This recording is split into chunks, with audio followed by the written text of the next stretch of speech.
Hindi ko nga maintindihan kung bakit dinadamay ni Kibuloy ang mga tauhan niya. Kasi sinasabak niya yung mga tauhan niya. Wala namang kasalanan yung mga yan. They just believe they're looking for an answer, a value system, and they think they have found it with Kibuloy. But they did not sign up to be in the front line of this kind of thing that's happening now, that they will protect him from arrest, even when he has cases filed against him, not only here in the Philippines, but also in the United States. So, I suppose I can understand their disagreement with us, even anger. But what all that the police are doing is enforcing the warrant of arrest against Apollo Kibuloy. Still on the president, the latest Octa survey showed that his trust rating increased to 71% in the second quarter, while Vice President Sara Duterte's score dropped to 65%.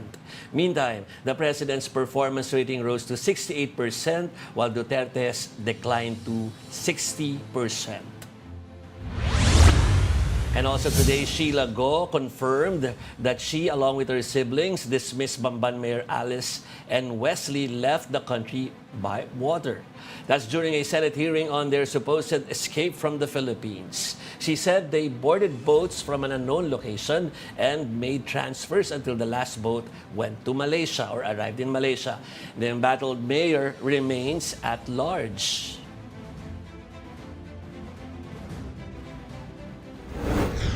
And joining us today, Ana Marie Pamintuan, Editor-in-Chief of the Philippine Star, and Storycon host Ed Lingao, who is now in Davao. At maya-maya lang po ay kasali rin sa ating discussion ang resident political pundit natin na si Ronald Llamas. Nata-traffic lamang pero sasali siya. This is a heavy news day sa ating mga editors na gusto natin sabihin.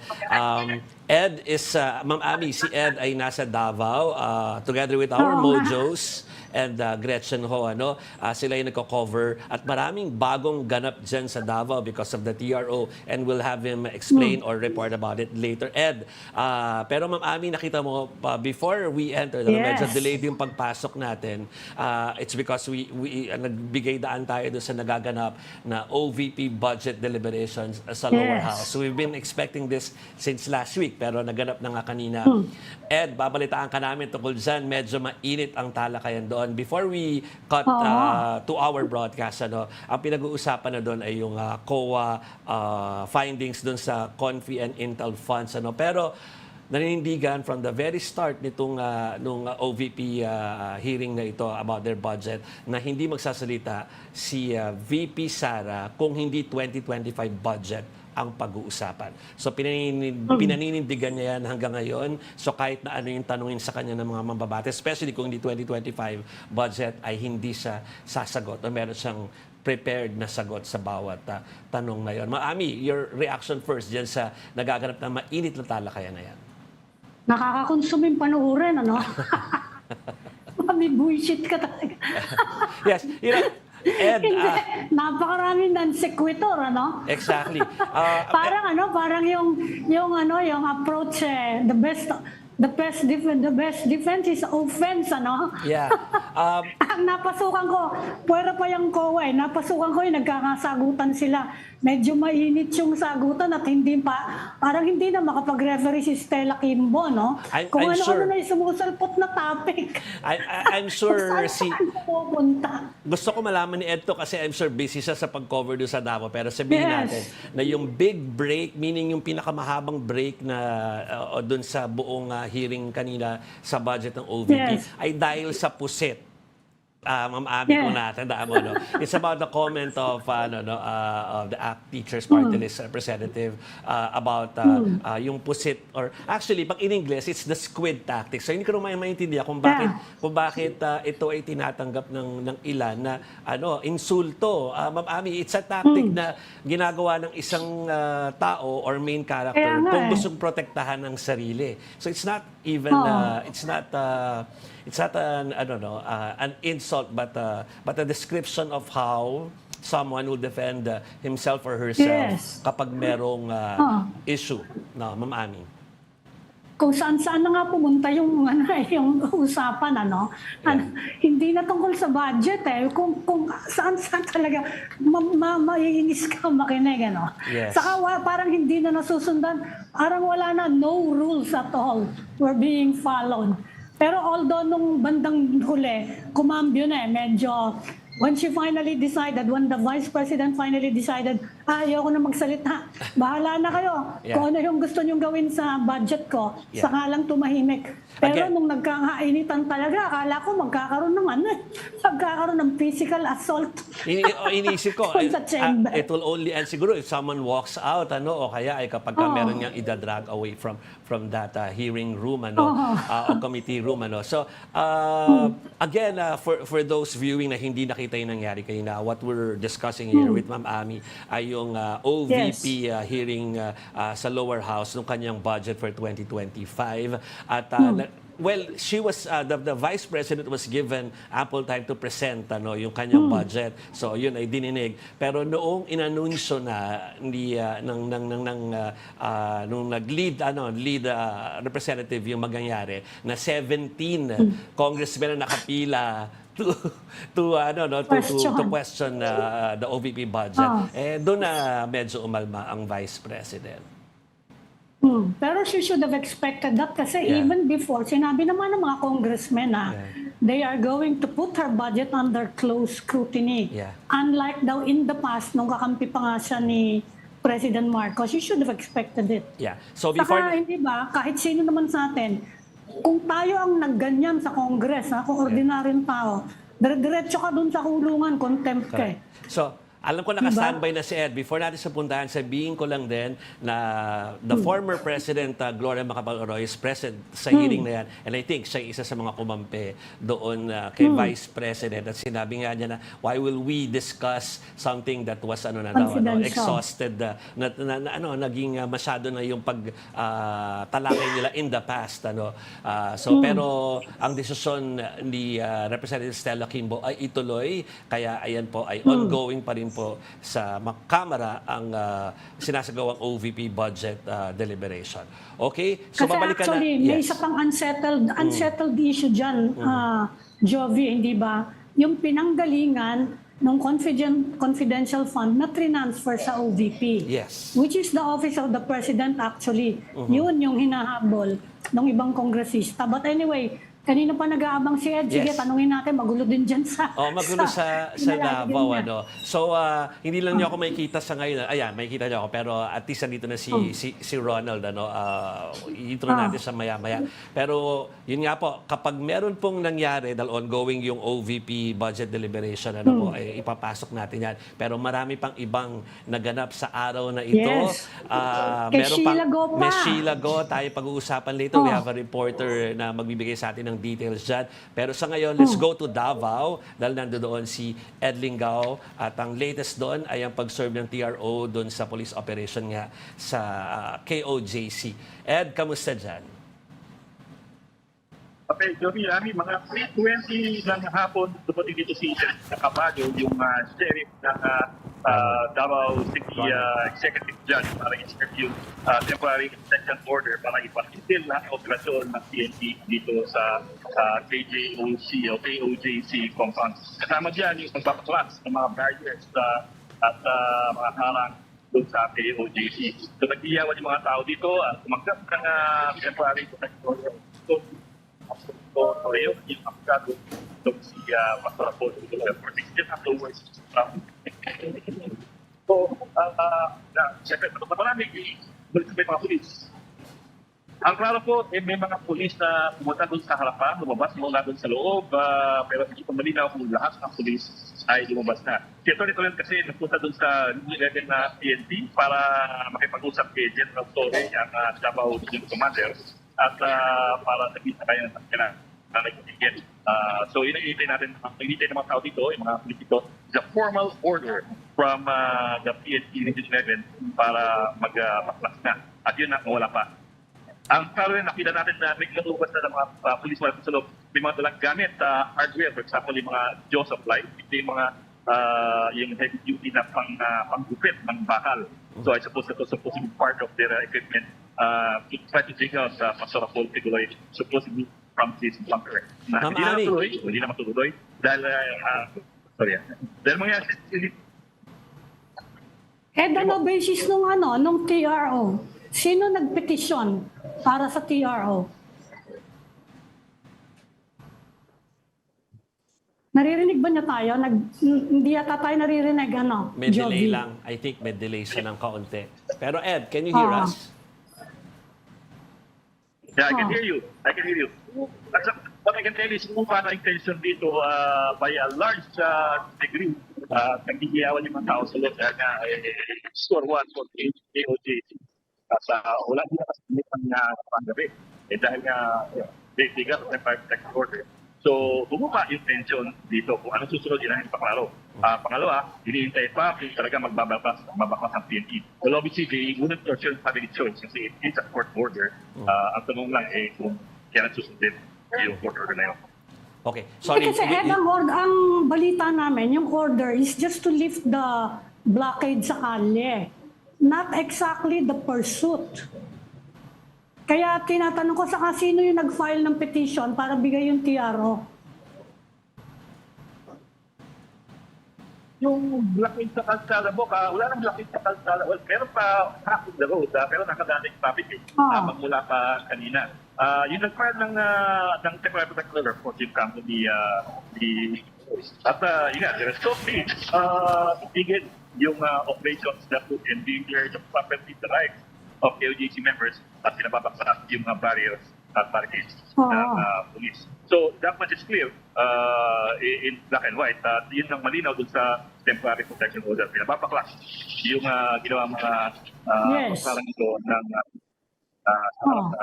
at yung paghuhukay, kasama yun dun. Pati paghuhukay. For the bunker. Anong reaction ng natin, ng gobyerno natin? Pwede namang i-appeal yung TRO, di ba? Yes. Pwede kang mag-appeal nun, pwede kang mag-MR nun, mabilis na mabilis. Delay. Okay. While we're waiting for Ed to give his reply, merong sagot.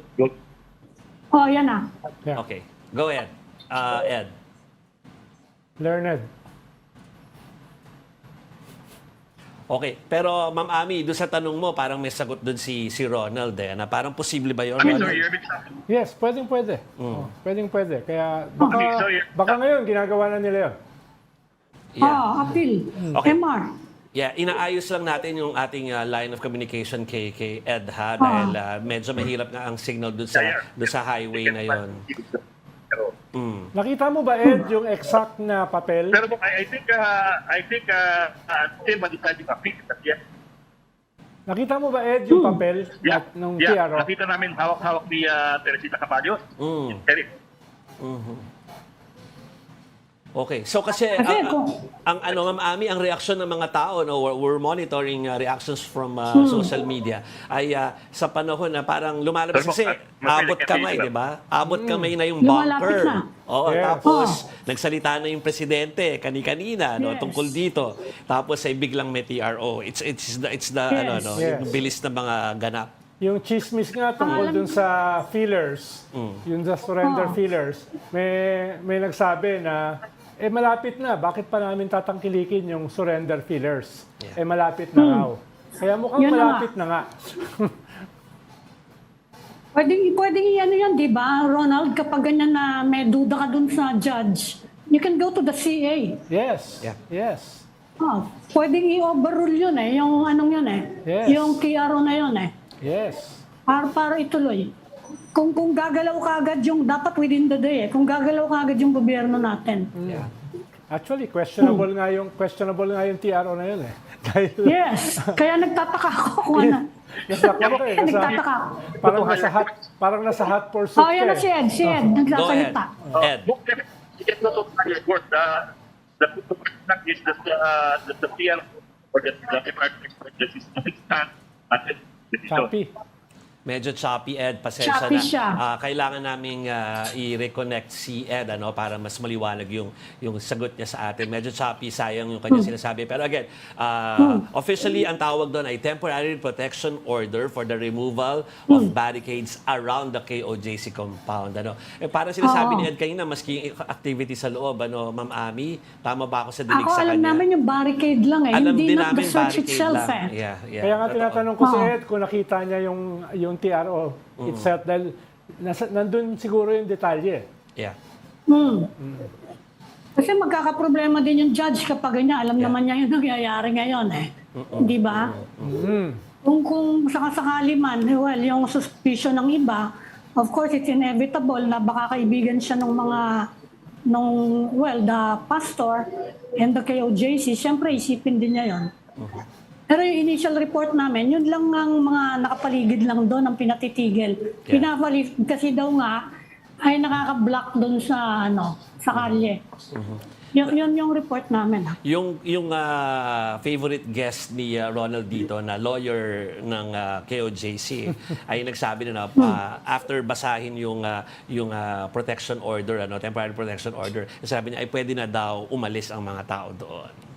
Ano reaction mo kay Lernie? Palalabasin. Sinong aalis? Yung police o yung mga tiga KOJC? Oo. Hindi. Baka nga yung gano'n na pwedeng umalis, yung mga gustong umalis, Yeah. o pwedeng pumasok. Kasi may mga nakatira daw dun sa compound Yes. Pwedeng pumasok at bumalik sa bahay, yung mga nakatira doon. Baka yun yung nature nun. Hindi pa tayo sigurado. Lahat talaga ngayon ang bibilis ng mga pangyayari ngayong hapon. Totoo. Of course, Ngayong hapon. the whole weekend until kahapon nakafocus tayo sa Davao events. Yes. Pero nung nagsimula nga yung office hours kanina, aside from yung media harassment hearing sa Yes. Senate, ay biglang nag-shift to the Alice Go at saka Sheila Go Yes. hearing. At ngayong hapon nga itong kay Vice President Sara Duterte with the congressmen discussing or not discussing, it's debatable if they're really Yes. discussing it, the budget of the OVP. Kailan kaya na-appoint yung RTC judge na yun? Ayan, tingnan mo. Ganyan yung mga takbo ng... I'm sure the Exactly. judge will have to think about this. Etong mga haka-haka lang naman na to, hindi naman tayo sigurado, no? Tinatanong lang kailan Correct. Tinatanong lang natin kung kailan, kung from 2016 Kaya nga. to 2022. Oo. No. Ma'am Kaya Ami, nga. since yan na nga, sa dami ng storya ngayon, meron pa nga ang mga storya na tungkol sa charter change kay Robin Padilla. Pero sa dami niyan, Yes. ano ba ang nakikita niyong babalandra sa inyong front page tomorrow? Yung puset. Well, Yung puset mamaya, yung tatlong discuss. yan. No, yan. Sigurado yan. Yung kay OVP, yung kay Sheila Go taking a fast boat to Malaysia. Tapos siya na nga, yung nangyayari sa Davao. Who knows, baka may mag-surrender ngayong gabi. Inaabangan din natin yung resulta ng meeting ni President Marcos with the Chief of the Indo-Pacific Command ng US. Yes. Kasi related naman to sa West Philippine Sea, which is also another ongoing story. Correct. So ayan, marami tayong mga inaabangan yan. Puro ongoing yan, baka marami mangyari until 7 in the evening. Yes, Kasi marami pang pwede mapapagod din naman mangyari. siguro yung mga tao nga. Yes. Magsisiuwi din yung mga nasa Congress, Totoo. So, Ma'am Ami, before natin balikan si Ed na nasa linya na, nagsalita na itong katabi ko yung pusit. Sabi ko kay Ma'am Ami kanina, bakit na yung insulto sa pusit? That's a squid tactic phrase pag tinagalog mo. Na it's a defense for someone na gusto niyang i-defensa ang sarili niya. So, what's so insulting about the pusit? Wala. Si ex-human rights lawyer, magaling mag-squid tactics Di ba? Okay. Pero nakakatuwa lang na habang nangyayari lahat ito, ay bigla may sumulpot na puset Aha. sa Congress. So, At again, naalala ko lang uli, nung pinag-uusapan natin itong TRO, nangyari din yan dun sa pag-raid sa Pogo Hub sa Porac. Naalala mo, Ami? Pinigilan yes, ng isang yes. judge yung, Exactly. yung search warrant ng Yeah. PAOK, di ba? Nagulat Yes. mismo yung PAOK na pinigilan yung kanilang search warrant. May narinig exactly. silang humihiyaw Parang tinotorture, di ba? Pero imagine mo, kayang pigilan ng isang judge. anyway, baka lalong humina yung signal ni Ed. Balikan na natin siya. Sige, Mamaya sige. we'll have time for more Sige. politics Oo. naman. Mukhang na bore si Ed sa studio Oo nga. Ed, para klaro lang din siya TRO. Okay, yes, yes. Let me read the pertinent part of it. I suppose this is going to be subject to interpretation. The court, under the supervision of the direct the PNP, in event to the biggest from a national nation that provides legacy for security, as well as the property so it's ordered to remove from the barricade barriers of speed that mark access to and from the public compound and hinder citizens' academic and proprietary rights and the purpose of by opposition members within and surrounding the premises.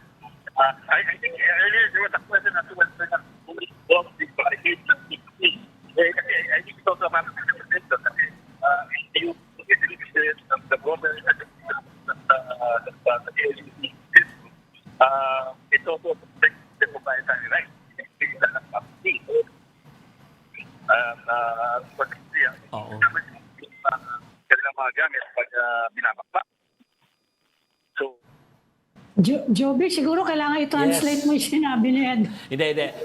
We had talagang it's medyo mababa yung audio level ni Ed talaga, no? So we can't hear him. So I think i-reconnect ulit. Sorry Ed, but the staff will talk to you tungkol sa reconnection mo dito sa conversation na ito.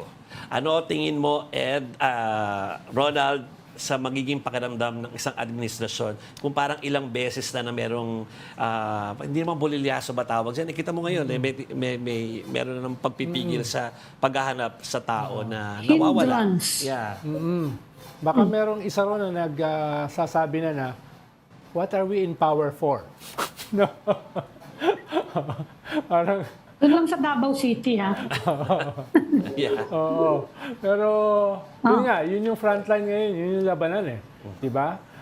Yun yung sentro ng impunity eh, at this point. So, parang kinikiskis sa mukha nila na ibang kaharian ito.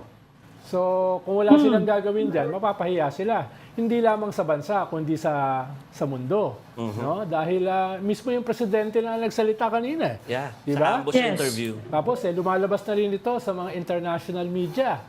So, pinapanood na siya eh. So, saan pupunta ito? O ayan, nakita mo, nagse-celebrate na yung KOJC, oh. Talagang kinikiskis sa mukha eh. No? Kaya inahanap ko kung nandiyan si Harry eh.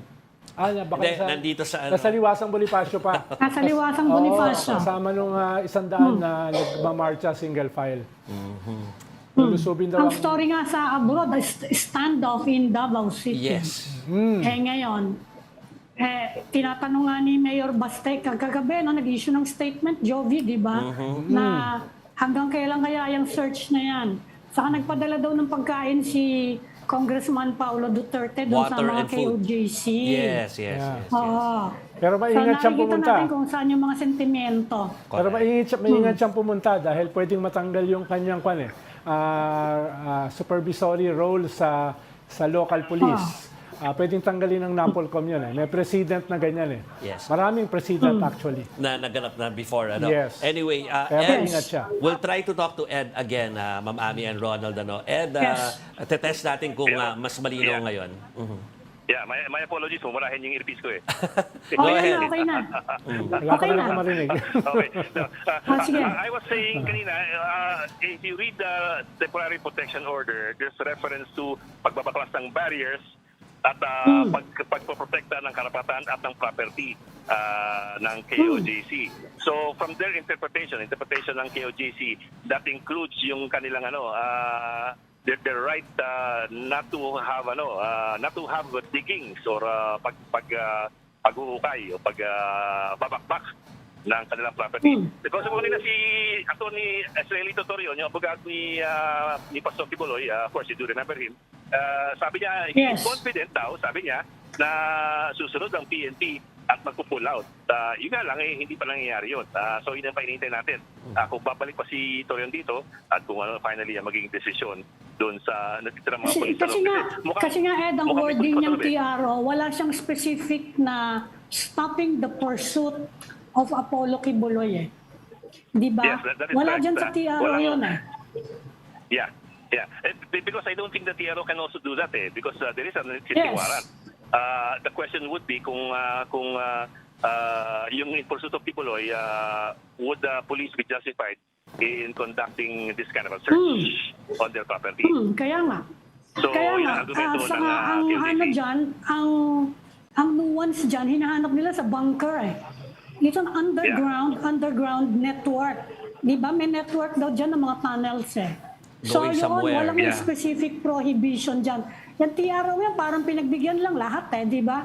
Merong naghihingi ng ganito, o sige, ibigay ko to. Pero hindi ko ititigil yung paghahanap. Yeah. Parang Ed, ganyan yung epekto niyan eh. Di Go ba? ahead. Hindi mo lang pwedeng patigil yung paghahanap eh. Because Yes. it still is an issue once by two courts.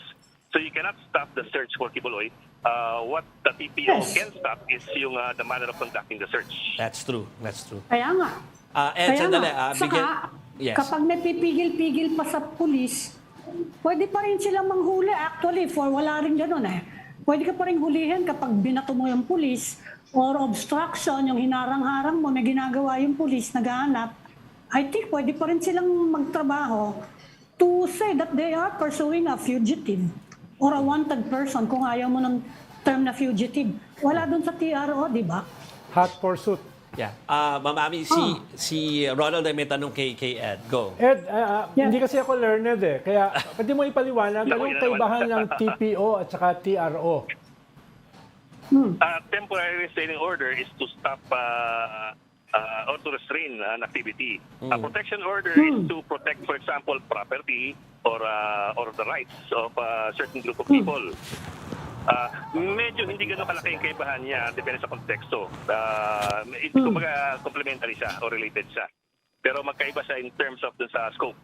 May tanong may follow-up question si Ronald sa'yo, Ed. Kasi ayoko ako magtanong eh. Ayoko ako Ed, magtanong. ang nagpaliwanag ba Naku, sa iyo teka niyan yan. si Attorney Torion? No? Nakita na ba kayo? Nakita kami. Ni Learned? Inambos interview ko siya dito sa loob ng KOJC sa Kingdom kasi nakapasok kami bahagya eh. Inambos interview ko siya. Sabi niya, oh, ikaw pala yan. Oh, sir, ako to. Oh, kamusta? Oh, wait. Ano pasensya ka na. Pero sabi niya, pasensya ka na. Pero trabaho lang yan. Oh, sir, walang problema yun. Ayun. So, sir, so are you confident na susunod ang pulis dun sa TPO ng korte? Wala naman sila, sabi niya, wala naman silang choice kasi galing to sa korte. But yun nga I suppose it's also depending on the interpretation of the Yes. lawyers and the police and as well the courts.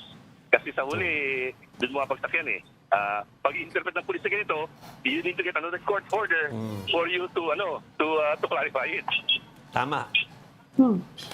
So, Kaya mahaba nga. yung usapan. Kaya ibig sabihin, hindi pa uuwi sila, Ed. Kasi mahaba pa Hindi. to. Saka yung barricade, Ed, pwedeng iurong lang naman yan, di ba? Ang Yeah. temporary protection order around the compound, di iurong mo, lumayo ka ng konti. True. Yeah. Kailangan na naman yon Kasi, ng panibagong court order. Di ba? Hindi pwedeng private iwanan property yan eh. yeah. Kasi the Oh. private property begins, of course, there's a gate going inside. Yes. So there's nothing stopping Oh. the police from staying outside. Yes, Kasi kasi may mga nakatira daw dyan na hindi nga makapasok, di ba? Meron daw maraming nakatira sa loob ng compound. Hindi daw sila makapasok dahil sa barikada. At saka yung iba naman, siguro, kailangan mamalengke or something, hindi sila makalabas. So, ayun, pwede. Linis mo yung barricade. In that particular case, specific yung temporary protection order, pinapapaklas yung Yes. barricade ng PNP kasi hindi na makapasok yung yung mga tauhan ng KOJC sa kanilang compound. It's out of respect to their rights and to their property. So, may Yes. ganun. But, Kasi nga may mga bahay sila doon. Pero yung pinag-usapan natin kanina na as far as whether or not pinapa-restrain yung pag-search kay Kibuloy, Yes. the actual Wala. search for Kibuloy was ordered by two courts, Davao and Pasig. Yes. So that also stays. Kaya nga. So, tuloy pa rin yung pursuit, di ba? Pero Ed, yung pursuit, ang tanong lang doon sa manner of pursuit kung papayagan ng PNP na ipagpatuloy paghuhukay doon sa KOJC compound. Kasi nakita na namin kanina, nilalabas yung mga jaws of life eh. I'm sure you're familiar with that, yung jaws of life na ginagamit sa mga car crash. Yung panggupit ng bakal na hydraulic. Yes. Yun, may tatlong nilabas na gano'n, tsaka mga dalawang generator sets. na I suppose ginagamit nila kanina at kahapon sa pagbabakbak at pagbubukas. Baka utusan ng, ni Crispin pintuan. Remulla yan na ibalik. Baka iutusan niya ng DOJ na ibalik. Yeah. Okay, Di So, ba? yun, go ahead. that's up in the air. Ed, namomonitor mo ba? Itong nakaraang mga araw, ang namomonitor natin ay basically yung nagmo-mobilize ay mga KOJC members. No? Yeah. May namomonitor ka ba na yung mga ibang mga Duterte forces ay nagbibigay na ng suporta inside at saka outside the premises? Paano kung magmo-mobilize kasi yung mga Duterte, mas malaki yon, mas marami yon. For now, mukhang itong mga several hundreds na nakikita natin ay basically just KOJC forces. Pero pag nag-mobilize sila at nagtawag talaga ng people power, baka mas marami yung mga pupunta dyan. Wala ka na monitor na ganon so far? Bok, I understand what you mean. Offhand, I do not see any indication na may ganun. At pangalawa, gaya nga ng sabi mo, kung si Tatay Dutse mismong siya yung magtawag ng kanyang mga supporter, you can imagine na talagang dadagsa yung mga supporter niya dito. Hindi lang mga KOJC, pero mga DDS. And I don't think we've seen that yet. So there's no indication yet na may massive outpouring of support from the Duterte group. Of course, meron na. Pero yung outright, all-out na suporta at kilos protesta, hindi pa natin nakikita yan. okay. At least that much is clear. And before kami mag-move on sa ibang topic, sabihin ko lang, alam ko hindi namin nakikita kasi kanina naka-on cam ka, no? Pero ngayon naka-phone ka na lang. Pero ano na nangyayari? So yung police, at kung hindi man barikada, nandyan pa rin ba sa paligid? At yung mga ibang Yung police KOJC? nasa harapan pa rin. Nasa harapan Yung police pa rin. nasa harapan pa rin ng King Dome. Although hindi na nakaharang yung pinaka-gate, meron ng daanan Yes. para makapaglabas-masok yung mga tao ng KOJC. So also that much is clear na there is now free access in and out for KOJC members at hindi na siya restricted by the PNP. Kanina kasi doon talaga may barikada, riot shields doon sa harap ng gate at wala makapasok. Nung dumating yung sheriff, pinasok yung temporary protection order, sumama na rin kami at doon kami nakapasok past the barricades. At yun. Magmula lumuwag na. So nakastandby pa rin mga pulis dito. Nag-iintayan, waiting for final word from their superiors. Huling tanong, Ed. Ngayon, ang tanong kung meron pang pulis sa loob, I would imagine meron pa rin kasi minsan may lumalabas pang grupo. Huling tanong, Ed. Nakausap mo ba si General Torre himself kung tungkol sa No, ang no. kanilang next move? No. We haven't talked to him. I think it's Gretchen who was Yes. able to interact with him. Okay. Pero I haven't seen him yet. Si Torion kasi, Atty. Torion, nagpunta ng Region 11 na PNP para makipag-usap kay Torre para i-serve nga itong temporary protection order. Nagpaiwan ako dito kasi kung sakali ko naman mangyari, dito May tao mangyari dyan. yung pagbabaklas. Oo. Yeah. Explain ko lang, So Ed, that's what we're waiting for. aside from, si Ed opted to stay nga dyan sa area kasama yung mga mojo natin. Si Gretchen ay merong report later. Hindi lang natin maihabol ngayon kasi she's still covering tungkol doon sa mga interviews na hinahanap mo, Ronald. So si Gretchen stay andyan tuned. din? Andyan din si Gretchen. Okay, Ma'am Ami, may question ka pa kay Ed before Okay we na. let him go. Ed, Ian Okay kayo dyan. na, We'll okay na. get updates from you later. Cover muna kayo dyan. Thank you very Okay po. much. Maraming salamat. Ingat. Thank you.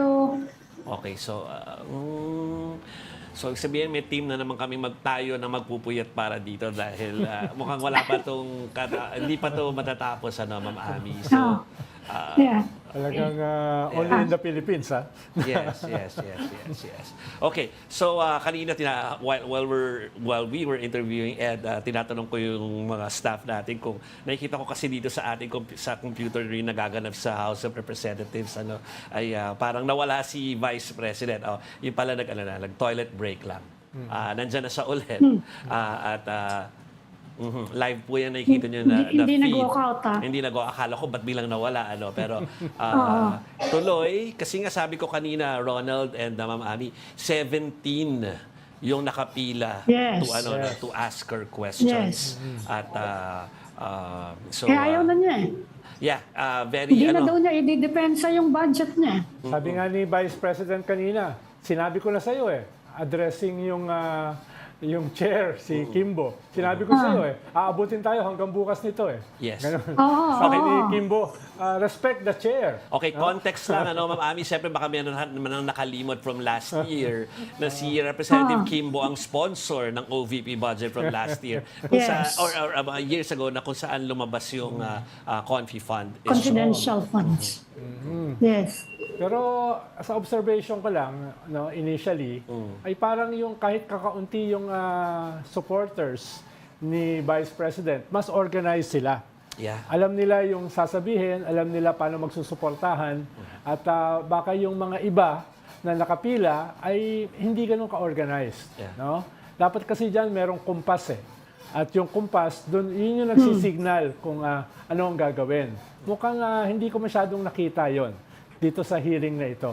Mukhang mas organized sila Gloria Macapagal-Arroyo, si Ungab, si Congressman Alvarez. No, sila yung nagsusuportahan. No? In support of Vice President. No? ano. Pag merong ni-raise na issue yung iba, ay sila yung nag-engage. Yeah. No?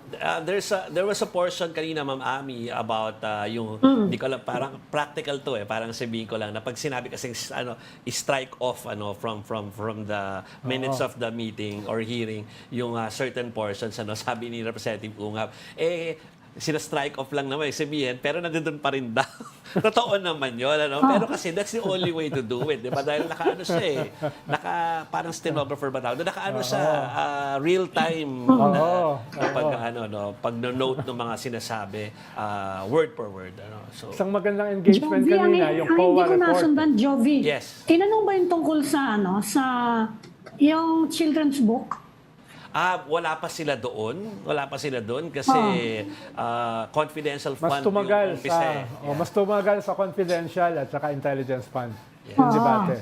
Kaya pala nagsalita si GMA na tapos na dapat tong issue to. Oo. At anong ibig sabihin ng disallowance? Yeah. No? Anong medyo humaba yung debate ron, no? There was may mga pundits na nag-point out dito sa proceeding so far na di ba meron nang sinasabi si Vice President Sara Duterte na standard line pag ayaw niya sagutin.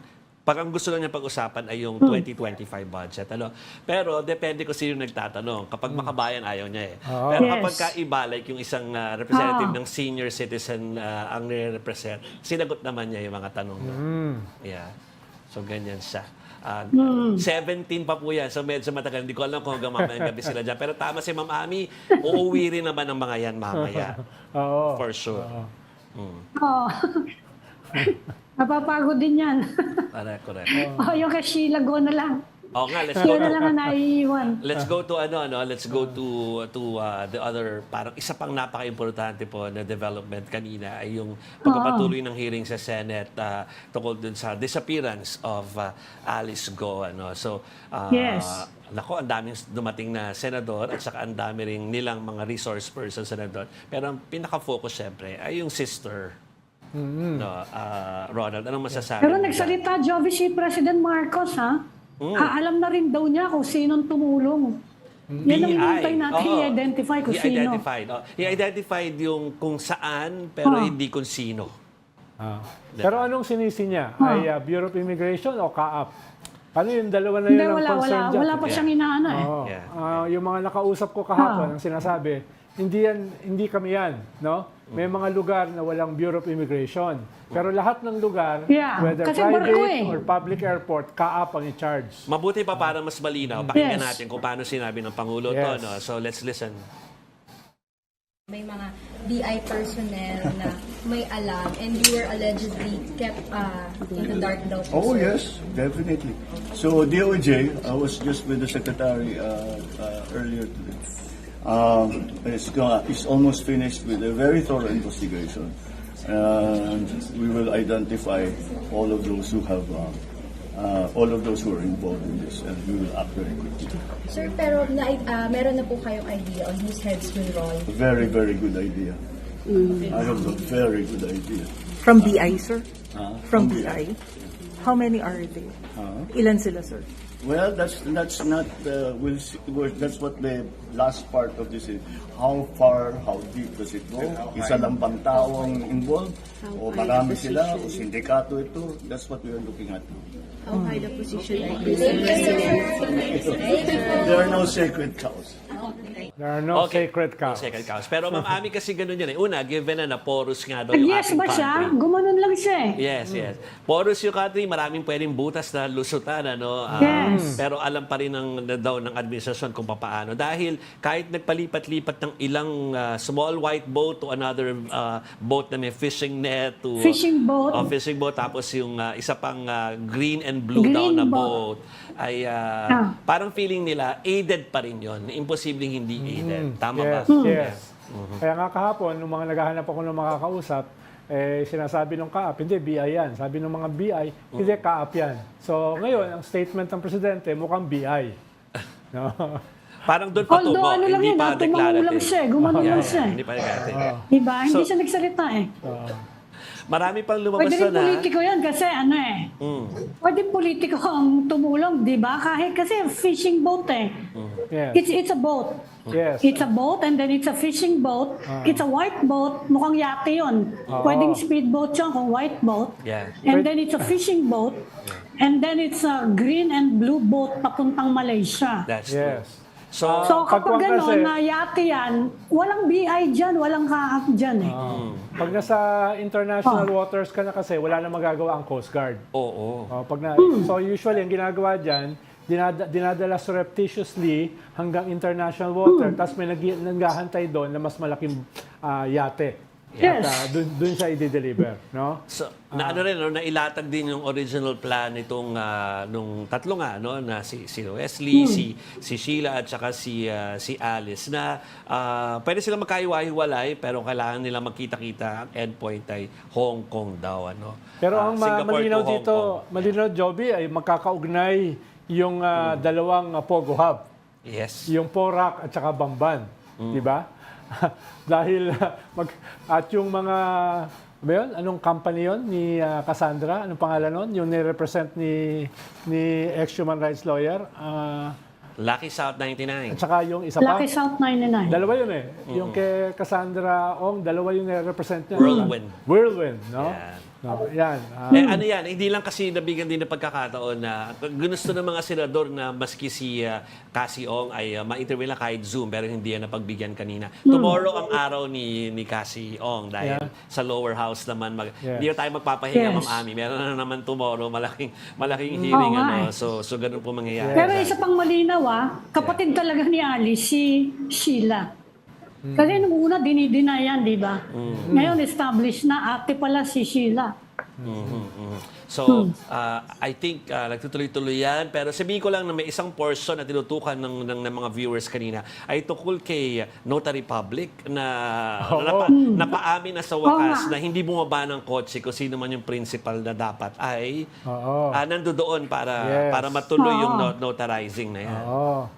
Kaya So ano tinatanggal... kaya parusa doon? Ang sabi, meron daw merong sanction na pwedeng Usually suspension yan eh. Hindi ka agad disbarment. Yeah. No? Usually suspension. Yun ang nalaman doon, Maami, hindi nakita si Alice nung nasdal na sa kotse daw. Hindi pumirma sa notary log. At ito ang pinakamaganda, hindi nagbayad for notarization. Wow. Libre. Oh, Pro napaka-believable, bono di ba? pala. Pro bono pala yung service. Napaka-believable, di ba? Napaka-charitable. No? Charitable. No? Ayun, yung statement na yun, pwede siya ma-disbar. Yeah. Pwede ba yung obstruction of justice, Mr. Learned? Oo, Pwede ba yun. yung obstruction of justice? Kung hindi niya sinabi yun, baka suspension lang eh. Pero dahil sinabi niya, no, pwedeng disbarment na yun. So, medyo tatlo pa lang yung na-discuss naming tatlo rito sa Storycon for the Citizen. Pero marami pong iba, no? So, just wait for the yung edition tomorrow ng Philippine Star. At saka doon sa mga newscast namin after this, para doon sa iba pang mga news. At least natanggal na naganap. natin yung possibility ng teleportation. No?